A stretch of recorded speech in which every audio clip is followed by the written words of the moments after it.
Okay, welcome back. My thing I'm going to talk about right now is 5 of my top tips for teachers, or basically anybody. If you're with people, which you are unless you live under a rock, you should kind of remember. Every person's important, right? And none of us are alike, thank God.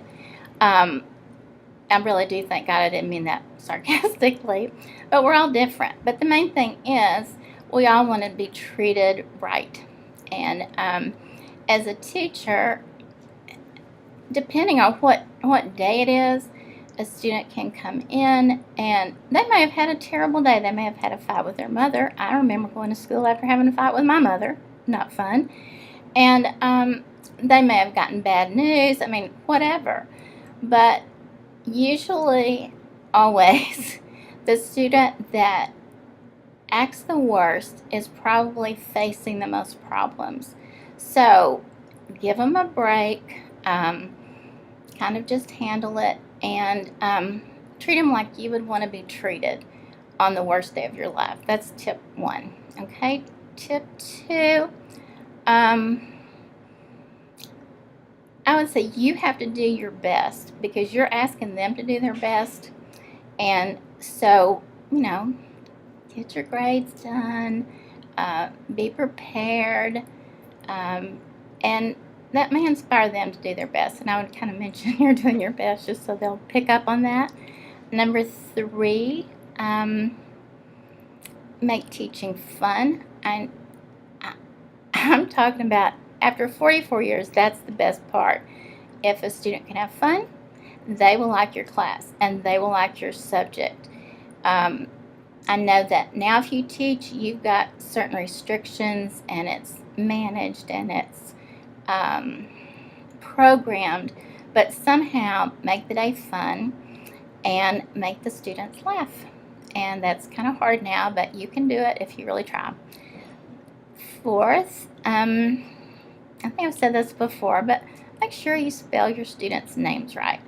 So one of my favorite compliments is when a student whose name is spelled different says, "Ms. Ruther, you're the only teacher that spells my name right." And I think, thank you God, that is important to me because really, that kid knows that I care enough to capitalize the letter or add an E to the end of the name. That's just important. And on the other hand, if they become famous, you will be able to help them with their autograph process, and you will know if it's legitimate, whatever. I don't know what that's worth. Anyway, never mind. Anyway, spell their names right. That's just it. Spell it right. And number 5, I guess be willing to listen to them because you are talking like I'm talking to you. Okay, I'm just talking. And I want them to listen to me, but I want them to know that I care about what they have to say. Their opinion is important.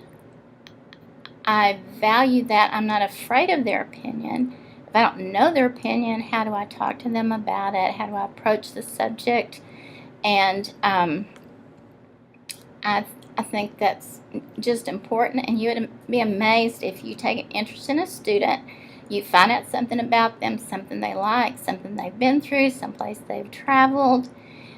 You will have a relationship with a student that you won't have otherwise if all you're doing is calling their name and griping at them about their homework or their test grade or whatever. So, in general, be kind, be nice, be friendly, be happy, and if you possibly can, be funny and pass out candy. Those are my tips. Au revoir.